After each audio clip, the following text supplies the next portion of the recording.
It's so easy, especially when we're getting started, to look at all of the people that we think are successful online or in their businesses and to start emulating them. And to an extent, that's normal and that's fine and good. But don't forget to leave yourself on the table. Don't forget to add the special sauce of who you are to the work that you do. And that could be sharing some of your vulnerability, sharing some of the pieces of who you are that maybe you think this is kind of a thing that I don't really want people to know, or that was hard for me to overcome. So being a little bit more vulnerable in your business and sharing those personal things about who you are is just going to make your people fall in love with you so much more easily.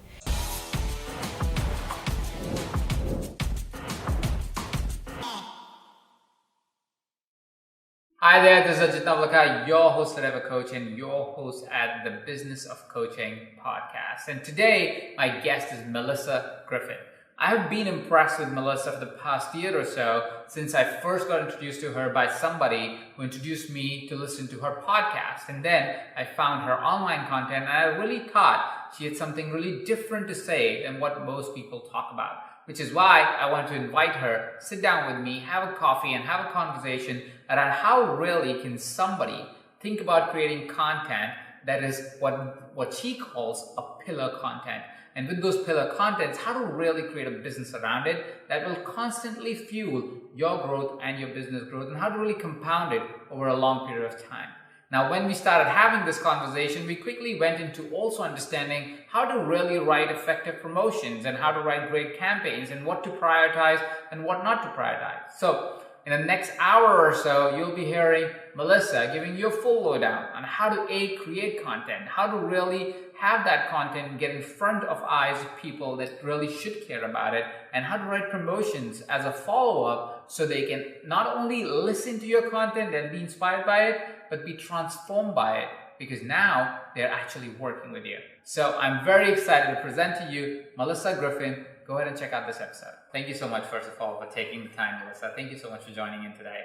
We have had conversations, but I've always been impressed with what I see online as your presence. So we've had our conversations a little bit, but we're just so impressed. So when we decided to bring in, and we were like, okay, we want to bring female entrepreneurs who are doing really good stuff that can really teach a lot, and at the same time be just an inspiring person, I thought I gotta reach out to Melissa and see if she can make it for this round. So thank you so much for taking the time coming down. Oh my gosh, thank you so much. I'm excited to chat with you today and just feel honored to be here. Thank you. Thank you. So let's get started with just starting saying, how did you even get here? How did you get here? What's your journey been like? Yeah, it's kind of a strange ride. So I started as a teacher in Japan. I was teaching English as a second language and was finding myself not being super fulfilled by what I was doing. I had this creative itch, and I was living in another country where I wasn't connecting, didn't have that sense of community. So I started a blog, and the blog was meant to be this creative outlet to connect with people online, find my people essentially. Mm-hmm. And it was just this hobby, and then started to snowball into this other thing once I realized that blogging was this whole other world, which I didn't know before. So I started this blog, met a lot of people. Eventually that turned into a graphic design business that I was doing through my blog, and selling a lot of graphic design services to my blog readers. And then that started to snowball into what I do now, which is helping people start their own business. So when I had this graphic design business, I was also blogging and telling people what I was doing to grow my graphic design business, and I found that people were really interested in that. And how do I get more clients? How do I use SEO? How do I create content?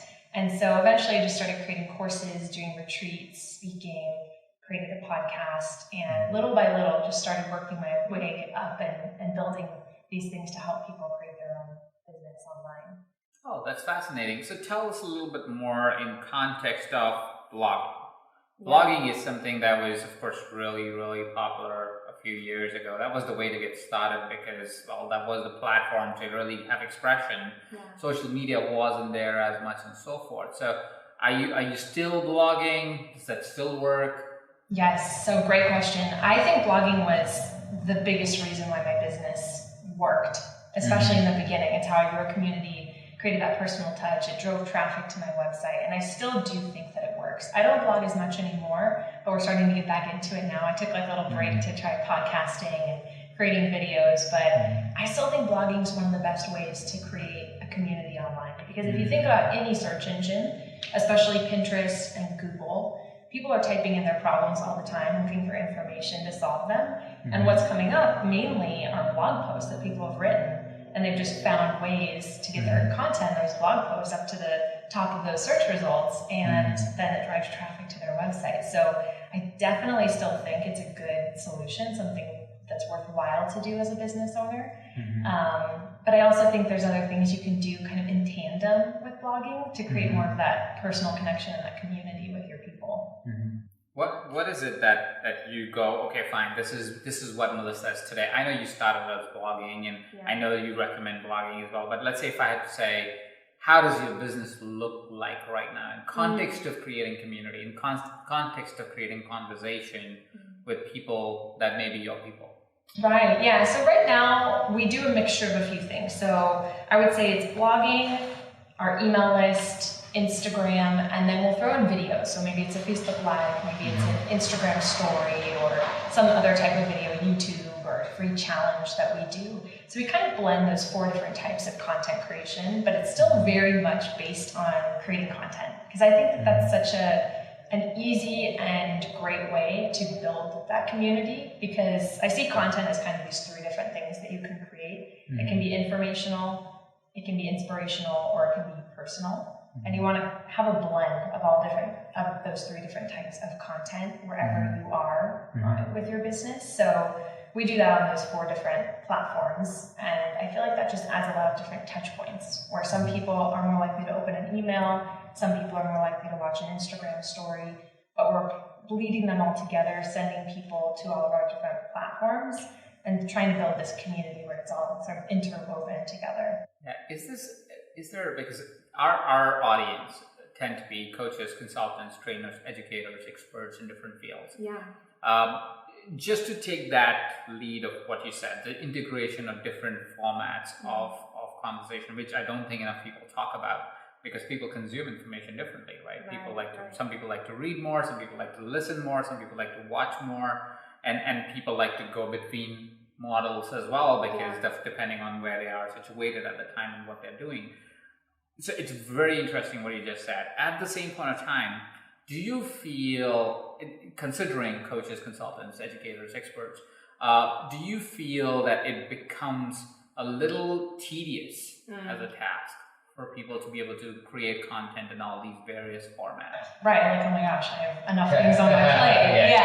Yeah, absolutely. So what I tell my students, what I like to do for myself too, is create a signature piece of content. Maybe it's your blog post, wherever you love to create content the most. And then turn that into all of the other things. So maybe you use that same content from that blog post, and then part of it becomes a video that you do on your Instagram stories.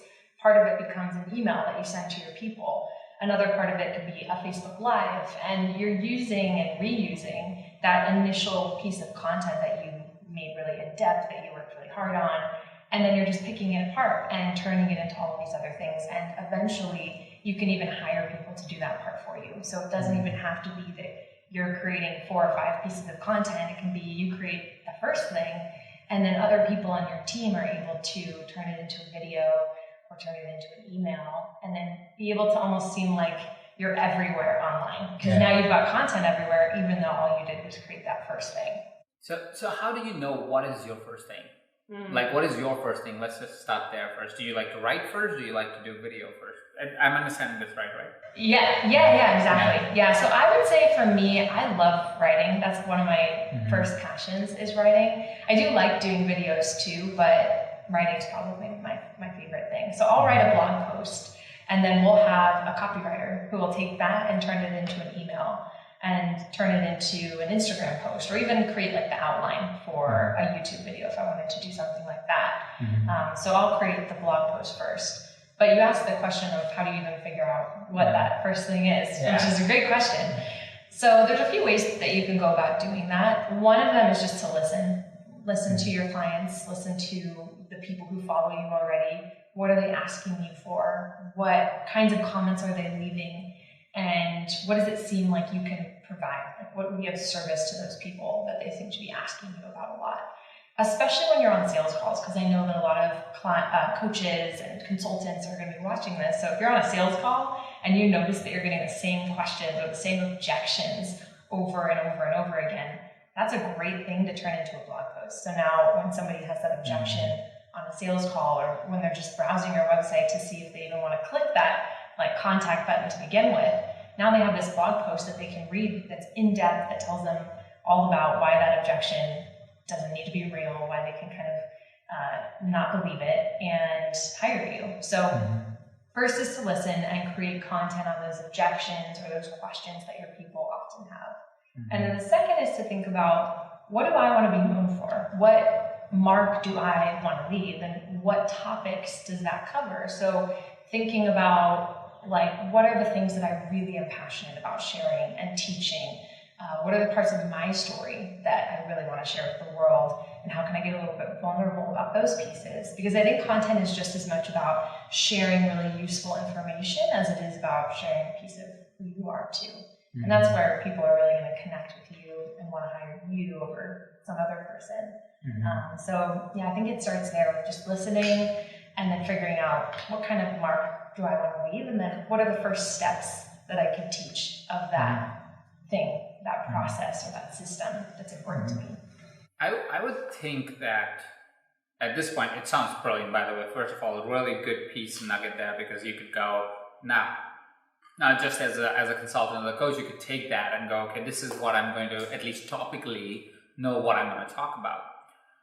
What I find with our audience, and while we are having conversations with people and so forth, is sometimes they're able to discover what they want to talk about, but when they start talking about it, it tends to get repetitive in their own mind. It doesn't matter what the world thinks. It's in their own mind. They're like, I've said this.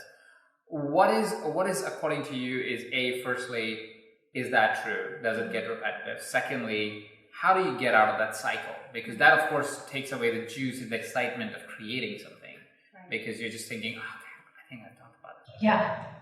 Yeah, that's a great question. So the first thing I would do is, if you feel like you've said it a bunch of times, you probably haven't said it a bunch of times everywhere. So say it all the time on all of your different profiles. And if it's something that you want to become known for, then you should be saying it all the time. Because if you just say it that one time, that thing that's really important to you, that's something you want to define your career and your business by, don't just say it once. You got to say it like frequently, once a week on your different platforms. Really get your people acquainted with the idea that you're trying to spread in the world. So if it's something that's important to you, that's like a pillar of your brand, and say it often, and don't feel like that's weird. I think that's something that we actually should do more, and we shy away from doing it because we think that our audience saw that post we made 2 weeks ago, or that blog post we wrote 6 months ago, but people aren't really seeing all of our content all the time. Often people are following us on one platform, but not really following us everywhere, so they're not going to see all those different posts we make. So I think the first key is just say it often, and say it on different platforms so that you're reaching as many people as possible, if this is a thing that's like important to your brand and the kind of information you want to share. And then what else was I thinking on that?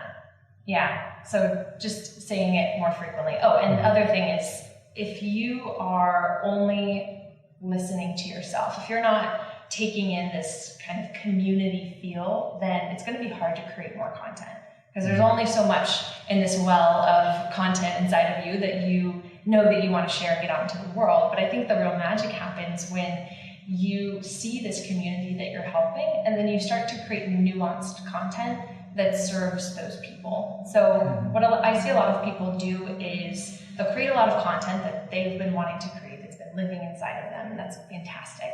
And then, like you said, they might get to a point where they feel like, I've said this before, I don't have anything else to say, like, how am I going to create a new blog post? And what they should really go back to is the listening stage of reading those comments people are leaving, checking those emails that their customer service virtual assistant is responding to, looking in Facebook groups to see what kinds of questions and posts people are creating, and using that as fuel for new content to create, because people are always having new questions, and there's always a nuanced way to answer, like maybe in a more specific way, the question that you feel like you've been answering over and over. So I think it's like, instead of just being yourself, or not just like living in a vacuum alone, is just bringing in that sense of community and figuring out what the people need more help with, and that'll really drive a lot of your content creation. That is so true. I had that moment where I was like, oh, I've said everything that I had to say. And so I kind of took a break earlier this year, and I was like, you know what?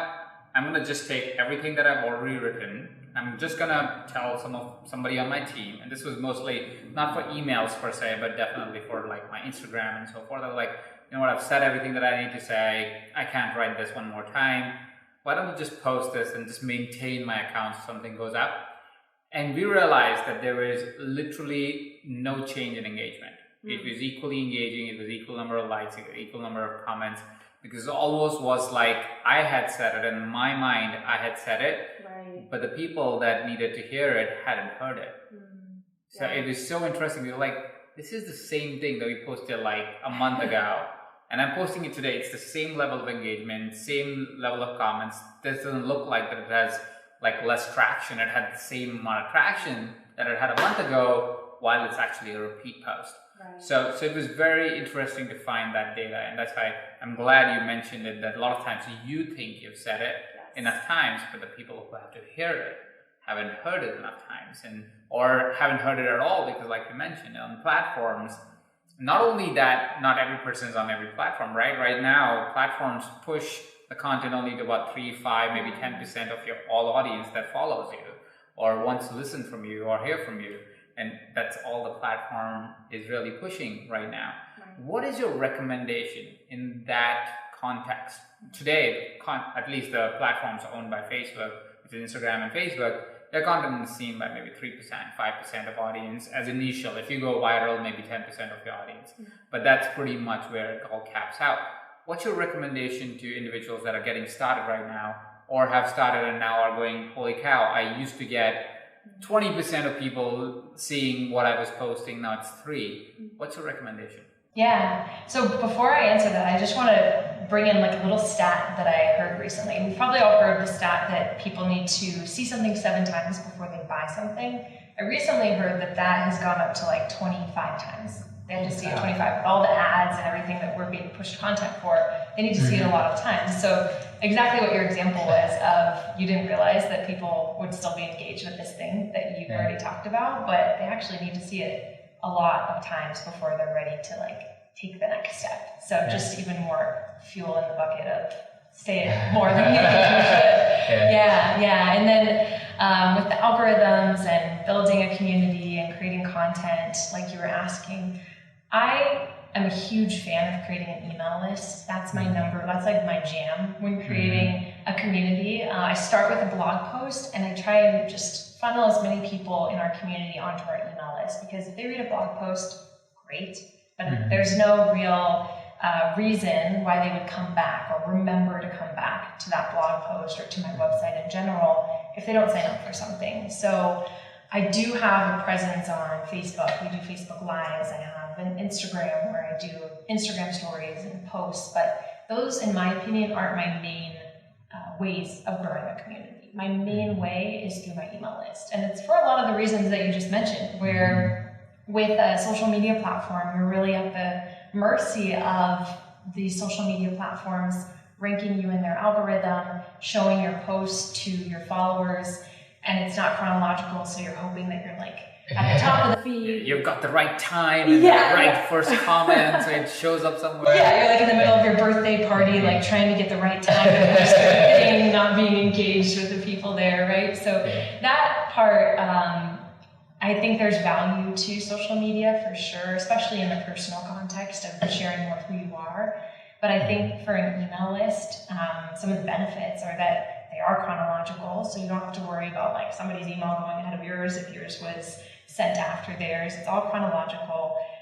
You know that it's going to be sent to your people versus the algorithm, which might not even show your content to your followers. And emails have much higher open rates generally than an Instagram post has engagement rate. So I think for Instagram, it's like 2 to 3% engagement is pretty normal, 2 to 3, 2 to 4.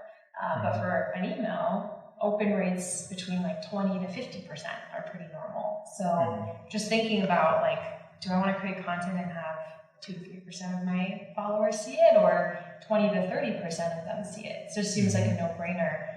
And then having that social media as like a supplement, a way to connect with people, create that community, but then also have the email as more of like your main bread and butter, in my opinion.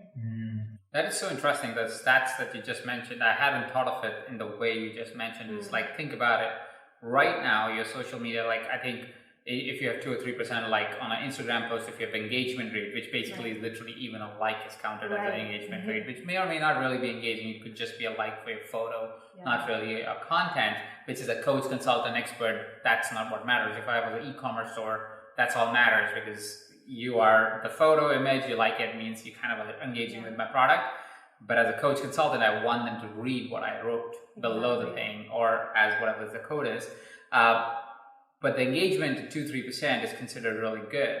Whereas email beats that percentage pretty much all the time, right? You could be the worst email marketer and you would still end up with about 10% open rates. It's like, like you're really doing really bad if you're doing under 10. But let's say you're really not really taking care of your list or whatever and just smashing them with promotional emails, you'll get 8-10% open rates. And that's still considered pretty decent. That's still higher than the 3% that you're getting on social media. Plus, this is more directed message. I don't think anybody has put that in context of, because I think there was a time where social media was outperforming email. And the reason was because social media was seen more easily, because social media platforms was not trying to algorithmically define what is good for the person that's reading, but it was just like, hey, everybody who's following this person should get the update from this person, right? Because that seems normal, that seems obvious. And at that time, social media was totally dominating compared to email, because email was still doing that 10%, 15%, whatever it was doing. And now I feel like because of how the algorithm has changed, email might actually be something that's actually better to do versus social media, just because of that. What do you think about that? I absolutely agree. Yeah, and if we look at most of our sales from my company, they mostly come from our email. The social media, it's hard to tell sometimes because we do posts and we talk about programs. It's less of a hard sell on social media, so it makes sense that we make less sales, but the sales that we make from emails that we send are just astronomically different than what we do from anything that we pitch on social media. So I see social media as almost like if you're making a layup, or I'm actually not great at basketball terms, but if you're doing I have no idea what basketball terms are, so I'll really break this down because I don't know either. But if you're shooting a basket and somebody comes in and like assists, I think is what it's called, where you're like trying to shoot it and they come in and they hit it in for you. I see social media as like like it's part of the sale. It's warming people up. It's creating that connection, but the sale is going to happen through emails that you send. And I think what we hear a lot is that Instagram is like number one. You've got to be on Instagram. You have to spend hours a day on it. It feels like. Tell me about it. Yeah, it's always being pushed to us, but I feel like we don't hear as much, especially for newer businesses, newer coaches. They see Instagram because it's so like visible, but we don't see email quite so much, and it's not talked about as much of like the email strategy. So there's almost like this misinformation of which one's more important, and so I think starting with email and then eventually factoring in that social media piece. Yeah, no, that's so true and so interesting. I mean, I literally had another conversation today where I was talking about how much I hate Instagram not because of the platform. The platform's great and everything, but it's just so addictive that I hate it, because internally I'm like, oh, why am I on this platform again when I don't really need to be there? But I just end up opening it for no reason. Not really doing anything, just doing brainless scrolling as my time passed. So I was just expressing my hate for it again. I don't know why. I mean, I love it. I hate it that I love it. But anyway. You hate the addictive part. Yeah, addictive it's like part, having a beer versus like being an alcoholic, right? You know, that balance. Yeah, like the balance goes away, especially with Instagram for some reason for me. So I try to like not even open it, like or try to like be present to it if I open it, that to close it almost immediately. But anyways, I digress. Coming back to the topic of email, let's try to see if we can walk coaches, consultants, experts, whoever's listening to this conversation, to reverse paths to getting somebody into an email database? And how do you really create that content all the way from the post? Like you kind of mentioned how to really come up with the ideas a little bit. If you want to expand on that, sure. And then how do you write it? Or if it's a video, how do you draft that? Whatever that is, that if we could have some nuggets there going all the way to getting the email address. Yes. And then what happens with the email address. But let's touch on that later and see if we have time to touch on it. But let's go from all the way finding the content to actually getting an email address. Great. Okay, so for the content, first of all, I would think of your pillar content. So pillar content is 4 to 5 posts that you have on your website that are really in-depth, they're informational, they share a piece of who you are, so you've got your personality infused into them, but they are answering some of the biggest, most important questions and topics that you want to create your business around, that you want to be known for. So thinking about what would those 4 or 5 pillars be? What are those topics that are really important? What are the processes that I really want to talk about? So I have a friend who talks a lot about money mindset. So one of their pillar contents might be something like how to figure out what your money mindset is. Another one might be how to transform your money mindset from scarcity to abundance. So really just thinking about what are those main things that I want to be talking about and teaching people about. Create those pillar content pieces on your website. And then from there, think about what can I give away for free in addition to this that's going to help somebody. And that would be your opt-in incentive. So opt-in incentives are the things that help to grow your email list. Those could be anything from a free quiz to a free video, a free ebook, a checklist, a cheat sheet, a one-page PDF, honestly, whatever you want. Anything that you think would be helpful for your people. And what I like to do when thinking about these opt-in incentives is think about what would be the next step that they would want to take after reading this article. So maybe the next step would be to fill out a worksheet to understand their money mindset, or like to figure out which one they have, or to dive deeper or something. So the next step is a great thing to create as your opt-in incentive. Another thing that you could create is something that helps them get past their objections. So maybe they read this pillar piece of content and then they think, yeah, well, I don't know if I could do that because X, Y, Z. And then you create this opt-in incentive that helps them like realize that they can do it, that helps them plan it out, that helps them get over their fears or break through the myths that they're currently believing. So that's another thing you can create an opt-in incentive on, is just helping them break through those objections. And then another thing is just, how can you help them do this more easily? What can help them get started more easily? So maybe it is a worksheet, maybe it is an ebook or a thing that they could print out and keep at their desk. So thinking about it in those terms of what would be the next step that they could take, or what would help them break through those objections, or what would help them do this more easily, implement this pillar piece of content I just created. So create an opt-in incentive on one of those 3 things, and that'll be a good place to start. And then put that opt-in incentive inside, or at least opt-in forms that lead to it, inside of that piece of content on your website. So that blog post, that pillar content. Put some opt-in forms in there. I like to add a little graphic of what my opt-in incentive is, so that it's just visible, so that people see it, they get excited about it. So have a little graphic of it and an opt-in form. And then you'll be able to get people opting in for it. And obviously the question now is like, how do I get people to read the pillar content in the first place? So there's a few things that you could do to actually get people to your website in the first place. So one that I'm really big on is using search engines and search engine optimization. So that would work for Google, YouTube, Pinterest, some of the biggest search engines out there. And they all operate very similarly, even though Google's more for blog posts, YouTube's obviously video, Pinterest is kind of a blend.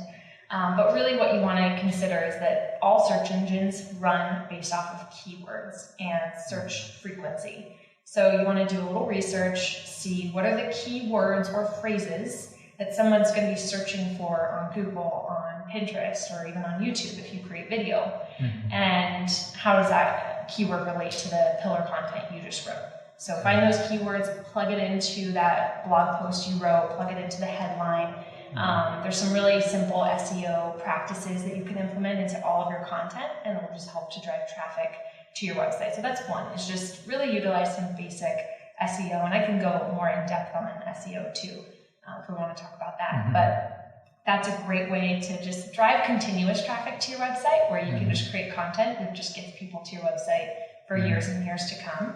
Other ways are you could use social media, especially things like Facebook groups. I think Facebook groups are just almost like a community place, meeting spot for a lot of people these days. They're really popular. People love them. I'm in Facebook groups from like ones that are about entrepreneurship to ones that are about taking care of my rescue chinchilla that I have. So I'm a big fan of Facebook groups too.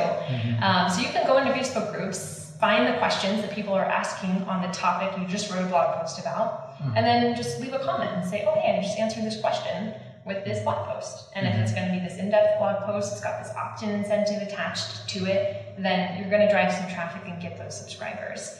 Another thing that's really helpful for driving traffic to this pillar content, you're just asking people. Like if you've got friends or family or anyone in your community, ask them to share it. And maybe your friends and family aren't your target audience or customers, but they probably know somebody who is. And even if they share it to their community and their friends, some of those people are likely to opt in and want to share what you're doing, or even might be an ideal client. So I think we forget about like the community we've spent our whole lives building when we're creating a business, but definitely tap into that community too. So really the whole process is create pillar content, 4 to 5 pieces at least.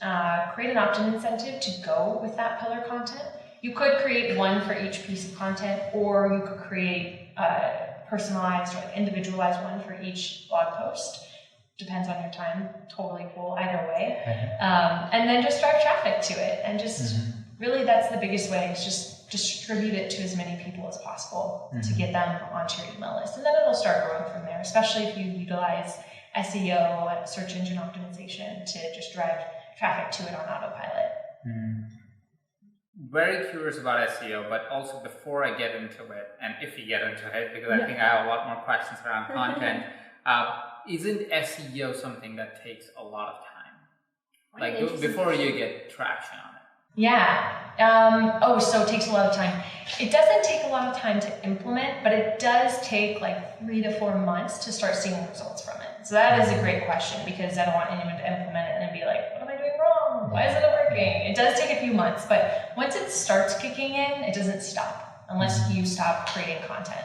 But if you start implementing SEO, it'll take a few months to kick in, but then you're just going to drive traffic to your website. Some of my most popular posts that drive tens of thousands of page views to my website a month are things that I wrote like 2 years ago. And they still drive traffic even though I haven't touched them in 2 years. So I just think it was like the gift that keeps on giving. You just put in the effort that one time, and then it just continues to drive traffic to your website without additional time that you have to put into it. That is very true. We found the same for YouTube videos. Like we haven't really focused on SEO on site as much as we said we want to build a YouTube channel, and so we started working towards keywords and keyword research and all the stuff, that good stuff that you talked about, towards videos. And now we are finding we started our journey with just a couple of thousand subscribers, and now we are, by the time we're recording this, I think we're like 21,000 subscribers, and we just started doing this maybe a couple of months ago. That's so amazing. it's great. Like we're like, wow, this is amazing. All we had to do was to do focused effort. Like you mentioned, it's like do your research, find your sources and things that you want to talk about, and then do the work and keep doing it, and you will find success within 3, 4, 5, 6, 8 months. It takes a little time, but you get traction when you get traction. Yeah, and that's interesting too, because YouTube is one of the biggest search engines in the world. So you're using it exactly the same way that you would as a blog post. Yeah, exactly. Yeah, this is just in context of video. So now that we've expanded that a little bit on that, let's talk about how do you said how to find the content that you want to write. You said do a few pillar posts and so forth. Is there a path to finding what those pillars should be, except for, I mean, you already mentioned listen to your audience, do your keyword research, find what's true to you. What is it that really is the juice of it all? Like, how is it that somebody connects these 3 elements to find which one to write first? The reason why I ask this question is because a lot of times what we've found is that especially coaches, especially consultants, especially experts, find it really hard to be able to create or be able to dial down on what to really write, what to really record in context of the video or audio, whatever that is. And so I'm trying to kind of go a little granular here to find what is it that can be done to let's say if I was to give an exercise right away, right here, right now. If you were to give an exercise right here, right now, what would that be to find those 5 things? Yeah, well, I almost see it as a branding exercise because I would start with your brand and what is your brand all about? Who are you and what are you all about? And what are the things that if you died tomorrow, you would be glad that you shared today? What are those things that are so important to you and your mission, what you want to leave behind on this earth that you want to write about? And how can they be of service to the people who are in your community? So I would think of it that way, where you start almost with like a spider web or something, where you're in the middle, your brand is, and you're thinking about what are those different webs that I want to leave, and that would eventually, if people come in on these little pieces, and they would come into my brand, and it would make sense, and it would flow, and it would all kind of be about a similar topic underneath the umbrella of my business. So I would start there of thinking, what do I want to be known for? What am I excited to teach? What are those things that I really want to leave behind? And then what questions do people have on those topics? What are the main things that I can teach and that they need from me? So it's like this intersection between what your people need, what you can teach, and what you're passionate about. So I think of it as almost like this Venn diagram of all those 3 things: what you're passionate about, what you have skills and talent in, what you want to leave behind, and then what your people need from you. And you can find the what your people need by doing that research in the Facebook groups and doing a survey of your audience and just the listening part. You can find what you're talented in and what you're skilled in by even just making a list of what are the things that I really know a lot about that I can teach people on, and just make a list. And the other part of what do they need from you, or how can you, or what are you passionate about, is just looking at the intersection between the first 2 things and seeing what excites you the most, and using that as fuel to write content on. Does that make sense? Makes perfect sense. Is there a point? I believe I've hit that point at some point, is why I'm asking this question. Yeah. Is there a point? Is there a point where it gets frustrating to be creating content, and because let's say you have the 5 pillars, you've made the content, and it's like, because, and again, I don't know if it has happened with you, it has happened with me, where I've created a ton of content, I'm really excited about it, and nobody is there watching it or listening to it or reading it, or at least that's how I see it. And what do you do when you hit that point? What is the motivation that you have to keep taking action? When you feel like you're doing so much and nobody's watching? Yeah, that's a great question. For me, I feel like it's having the faith that I have this belief that if you work hard and you are consistent, working hard consistently, you can't not succeed. It's like, it has to happen. You can't not succeed if you are constantly working hard, putting yourself out there, creating amazing content. It just seems like it goes against the rules of nature to not succeed if you're working really hard and putting out great information. So A is just have the faith. Have the faith that you putting in this time and effort is going to lead somewhere, because what you're doing is important and people will eventually catch on, but it might take some time. So A is have the faith. And B is maybe try some different methods to get people to look at your stuff, because there are things that you can do to get people reading your content, visiting your website in just a few days. It doesn't have to be this thing like SEO, which is still great, but it does take time. But there are other ways that you can get people to your site in just a few days. It doesn't have to take months and months to get people there. So I would almost feel like if you're creating tons of content and nobody's reading it, and it's been months, and you feel like, where are all the people at? Maybe there's something inside of you, for whoever's watching or listening right now, inside of you that's keeping you from putting yourself out there. Because I think that's a big thing too, especially with female entrepreneurs, where we don't want to bother people, we don't want to burden anybody with the things that we're creating. So we hide a little bit sometimes because we don't want to seem too pushy. But I think if we put ourselves out there a little bit more, then we might actually make even bigger of an impact. So sometimes it's that, where if we're not seeing traction for months and months, but we're creating tons of content, it might just be a matter of like getting over the hump of feeling like we're going to bother people and just put our content out all over the place on Instagram, Facebook, to our friends and family, to our email list, on our website, maybe in a video, in a webinar, in a Twitter post, right? So there's so many ways that we can drive people. I think part of it is just a matter of getting over the mindset around that. So what is your process? And this is more for your mind to kind of come to the right place. Is what is your process? I understand being heart-centered and being able to create content, but you know the ups and downs of life and ups and downs of entrepreneurship generally. How do you manage your energy when it's the downtime because like you said, content creation, as much as you want to create it could be frustrating sometimes and it could be challenging sometimes. How do you manage your downs?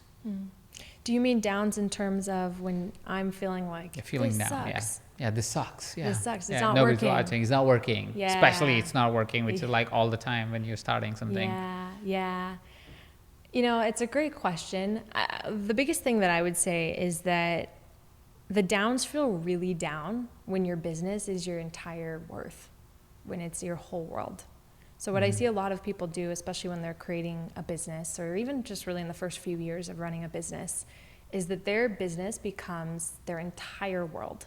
Everything else starts to fall away. Their friendships become less frequent. They don't see their friends as much, their family the same way. Their hobbies start to fall away. And everything that they loved before being a business owner is now something that is in the past. And their whole world becomes about their business. And so when a down comes, when you feel like people aren't reading this thing, or this promotion isn't working out, or this thing that I really wanted to work in my business isn't working, it doesn't just feel like your business isn't working, it feels like you aren't working. And I think a lot of people, and myself included, I've done this so much in the past, we tie our worth to our business success. So my first suggestion would be, don't let those other things that are important to you fall by the wayside when you're a business owner. Make sure that you prioritize the other things that brought you joy before you ever were an entrepreneur. That's the biggest thing, because then when the downs happen, you have this support network of friends and family that you can fall on. You have hobbies that you realize, oh yeah, you know, okay, this didn't work, but that's okay. I can work on it and I can make it happen eventually and work on these hobbies that also bring you joy. Just feeling more of a well-rounded life. I think that's really important first and foremost, is just to be able to get through those downs by not making your business everything to you. So that's number one, is just have that well-roundedness. And beyond that, when the downs come, there's a quote that I really like by Betty Sproul, and she says, "There's no failure, only feedback." And to me, that means that if something's not working in your business and you're just feeling like, this sucks, I just did a promotion and it's not working, I'm not making sales, I wrote this blog post and nobody's reading it, it's not a failure. It's not like you just hit rock bottom and everything sucks and it's broken. It's just feedback that maybe you publish that blog post and no one's reading it. Okay, well now you can try another strategy. Maybe you should try something else to distribute that blog post that you didn't use last time to get more eyeballs reading it. Or maybe if you did a promotion and nobody bought it, doesn't mean that no one's ever gonna buy it. It just means maybe your marketing needs a little tweak. Maybe you could hire a coach. Maybe you could reach out to a friend and ask them, hey, could you look at my sales page and see what seems a little off to you? Maybe you need a different copywriter. Maybe you could be writing your emails a little bit differently, or take a course on how to do email marketing the right way. So it's really just feedback on what can I do differently that's gonna make this work in the future. And how, so that's fantastic, by the way, as an advice. I want to switch gears a little bit. Let's talk about the promotion pieces, because you kind of mentioned it as we were having conversation. You said, what if your promotion didn't work out? Now, there might be a few listeners that have just got the insight of saying, oh, I'm chasing social media for so long. What if I switch gears, or at least started to consider to have an email list or even run a promotion on social media? What is it that you use as your framework, if I may, to be able to design a promotion? I'd love for us to be able to touch on that topic and go, okay, here's what something I think about when I'm designing a promotion. Yeah. I love promotions. I love like launches and that type of thing. So we have a few main things that we always incorporate into our launches and our promotions. And the schedule essentially looks like, well, first we have a challenge or something like a free community building exercise thing that people would sign up for, be part of.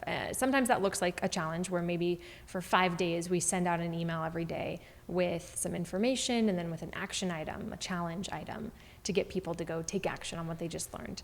Or maybe sometimes it's a video series where I'll be teaching videos, and this is all free by the way. So I'll be teaching a video every day for like 3 days in a row. And they're learning a lot in these videos, and that's the main thing. And then we often have a Facebook group, like a little pop-up one that we'll have during the challenge or the video series or whatever you want to create, where people can go and ask questions, or I'll do Facebook Lives where my team and I will be answering questions and just helping people work through the material. But I think of that as like the pre-launch or pre-promotion value add, where people are just getting tons of really helpful content. You're walking them through one of your main processes that you teach to your students. You're helping them break through some kind of limiting belief that would prevent them from ever being a client of yours. But you're really just creating this valuable free content in community. I think that part's important too, in community. So in a Facebook group, or maybe it's you do an Instagram live every day of the challenge, whatever it is, it's in community. They're seeing you and they're interacting with each other and they're getting tons of information. That's step one. Step two after that is you start the promotions. That's when the open cart part would happen for if you're selling a course, or maybe you have a coaching package that you're selling. And I like to add some extra bonuses during my launches. The number one day of sales for our launches is always on the second day. And that's because we always have a bunch of bonuses. We call them our early bird bonuses or our VIP bonuses. And they're only available for about 48 hours. So people will see these bonuses on day one of the launch, and then on day 2 at midnight, all the bonuses, those early bird bonuses expire. And that tends to be our highest day of sales because they're really good bonuses. People want to get them, and it works really well. And then we'll have about another week of the open enrollment period where people can sign up. And during that week, I'll usually do a couple of webinars. We'll maybe add another bonus in the mix. We might do a scholarship to give away some products for free to some people who couldn't afford it. And then we'll close our cart. So that's the open cart launch period. And during that period too, I'll be doing things like Facebook Lives for our challenge students, the people who already went through the challenge.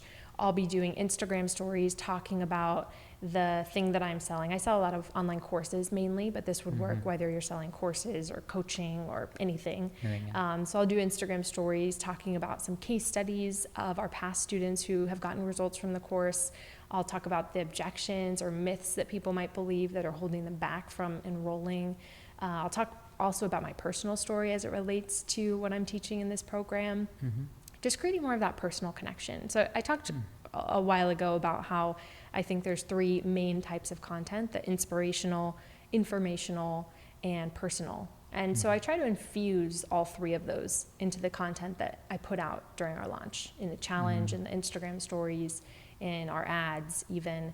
And then we'll do the closed cart. And then after we close the cart, we'll usually have like a downsell. So that would be something where maybe they didn't buy the course that I was selling in that big promotion, but maybe they want to buy this other course that's a lower price and that's going to help them with some of the main things that I was teaching in that first course, that bigger one that we were selling in our promotion. So that could be a downsell where you'll get some extra sales at a lower price point from some people who didn't enroll in the first thing. Or for a coach, maybe it's like a smaller coaching package that you could sell as a downsell. And then another thing that we'll do is anybody who buys the program during the launch is we'll send them to an upsell. So that's something that we think if they purchase this additional course or these templates or this extra information, it might get them even better or quicker results. So Sometimes these will be templates, like keynote templates, webinar slides, that type of thing that they can purchase. Sometimes it'll be another course that we think if they bought this would be really helpful for them. So now instead of just making that one sale from your original promotion, now maybe you're doubling your sales, or you're adding that extra value to each customer or client that comes in. So the general process, again, is to have that free challenge that you're promoting, that you're getting people into. It's about the information and the community. And then you've got your launch and your promotion. You're focusing on your email marketing. You're sharing that information on social media, sharing it with your challenge or video series people. And then you've got those upsells or downsells, leading them to sort of the next step after they either do or don't make that purchase. that was a lot, and must be like you're like, whoa, hold on. So anybody who's watching, listening, you can rewind this and watch this again, because this is of course a full breakdown of a lot of moving pieces, really. Right. Like you went from, say, find a challenge / video series that would get people introduced to the idea in a way, or get them to build a community around the idea, tell the idea, which is launch related tasks. And once they've made either a purchase decision or not a purchase decision, based on that, offer up a different product, or give them a product that is of a lower price point and maybe of something that is more affordable for them, or more easy to take action than maybe the main product that you were offering. So I'm super simplifying what you kind of covered, but that's why I'm saying, hey, you got to re-listen to everything, because there's a lot of golden nuggets in that little piece that you gave, which could be dissected and utilized to see how you could recreate that for your own reality, for everybody that's watching and listening. And you can, like you said, it can be translated into coaching packages, it could be translated into consulting packages, it could be translated into anything that a person wants to do. What is it that you would say in today's time, from what you know about the coaching industry? How is it? I mean, I totally get how they can use content. They can probably use courses to introduce people to their ideas, their philosophies, and maybe get them some results before they actually go into actually working with them one-on-one or one-to-group, right? But if you were, let's say, as Melissa, you had just started and you were, say, a coach. I know I'm trying to like put you into a spot where I'm saying you have started and you're doing a completely different profession. Not completely different, but somewhat of a different profession. What would you say would be the best path for a coach in today's time to take if they wanted to utilize content to get started? What would be some of the recommendations that you would have for somebody who's just starting out, or is somebody who has really great experience and they have been offline coaches, they've been in corporations and so forth, but they've just moved on to say, hey, I would love to serve a larger audience and would like to do some mainstream stuff like health coaching or life coaching? Just if I had to give you that scenario, what would you advise? Like how to just get started. Yeah, get started in a good way, a solid way, the right mindset. And what would be the first few things that you would do? Yeah. So I would say the first things would be a lot of what we've talked about, of creating the initial content on your website. And then I'm all about systems. I love efficiency, and just like, if I have to do it, I want to do it in the most efficient way possible. So what I would do is batch the content, batch those blog posts, which just means create all of them in one sitting or in 2 sittings, rather than creating a blog post, then creating the image for it, then doing the SEO for it. Just create the blog post and as many as you can in that one sitting, so that it just is more efficient than switching between different types of tasks. So do that first, and then once you've created your blog post, then create your opt-in incentives for those blog posts. And for now, maybe even just start with one thing that would work for all of the different pieces of content that you've created. And then plug those into your different blog posts. Then I would move on to adding the SEO to your posts. So just going back and like adding in some keywords to your posts and making them a little bit more clickable, thinking of what would a good headline be for this. And you can do some great research on what a good headline would be for your post. There's some really easy things you can incorporate into your blog post titles to make them more clickable, more searchable. So that would be the next thing, is just add some basic SEO to your content. And then this is where the systems really come in my opinion, is now what you can do is make a list of the other places where you want to be active online, where your people ideally are hanging out. So maybe it is Facebook groups. Maybe it is Instagram, maybe it's YouTube, or maybe it's Facebook, doesn't matter. But create a system for how you're going to dissect that original post and then turn it into these other things. So maybe for like an email, which I highly recommend sending an email weekly to your audience. If you do nothing else, create blog content and send emails. Done. And maybe throw in some webinars. That would be great too. But that's where I would start. But you can create a system for how am I going to dissect this blog post and then turn parts of it into an email to my list. What's some formula that I could come up with? Is it just sharing the first half and then linking to my blog post and telling them to go read the second half?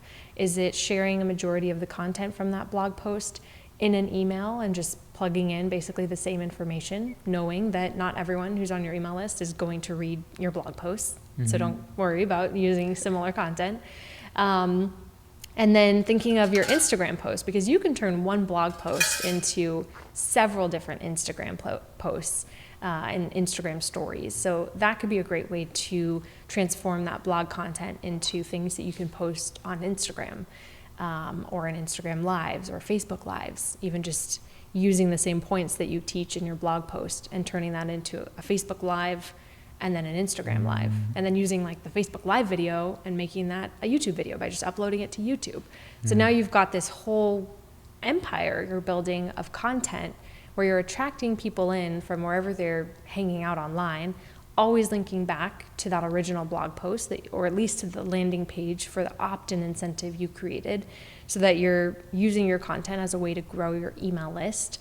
And now you've got this big spider web of all these places where you're touching people and growing your email list in the process. And then the next thing that I would do is you obviously want to make sales, right, for this business. So the next thing I would do once you started growing your list a little bit, even just like 50, 100 people, is start thinking about doing a webinar, because webinars are a really great way to make sales. And my belief about that is both that they're great for marketing and sharing information, but they're also so great for people just to get to know you.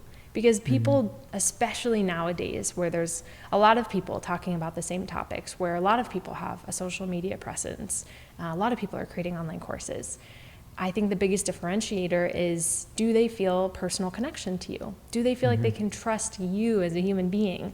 And if you're only creating blog posts or you're only writing Instagram posts, but you never actually show yourself, you're never on video sharing who you are, then it's a little bit harder, not impossible by any means, but a little bit harder for people to really feel like they know you and they trust you. So I would use some of that and turn it into a webinar where you're going to be live on video, teaching your people. That was one of the biggest things that started to skyrocket my business, was doing webinars. And they're really fun for me too. I just felt like I got to connect with people, share information, and make sales, obviously. So webinars is really a great next step as well.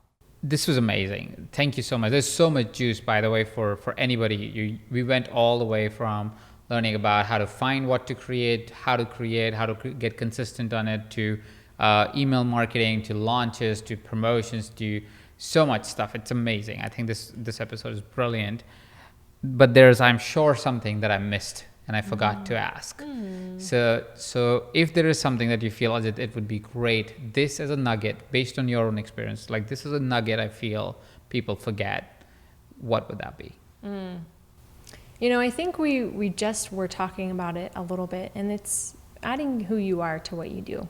I think it's so easy, especially when we're getting started, to look at all of the people that we think are successful online or in their businesses and to start emulating them. And to an extent that's normal and that's fine and good, but don't forget to leave yourself on the table. Don't forget to add the like special sauce of who you are to the work that you do. And that could be sharing some of your vulnerability, sharing some of the pieces of who you are that maybe you think like, this is kind of a thing that I don't really want people to know, or that was hard for me to overcome. So being a little bit more vulnerable in your business and sharing those personal things about who you are is just going to make your people fall in love with you so much more easily. I think we shy away from doing that because we don't want to seem vulnerable. We want to seem like we've got it all together. And we want to seem like these successful people out there that we're trying to emulate. But if we forget to add ourselves into what we do, then we just become like any other coach. or course creator, any blogger, whatever out there.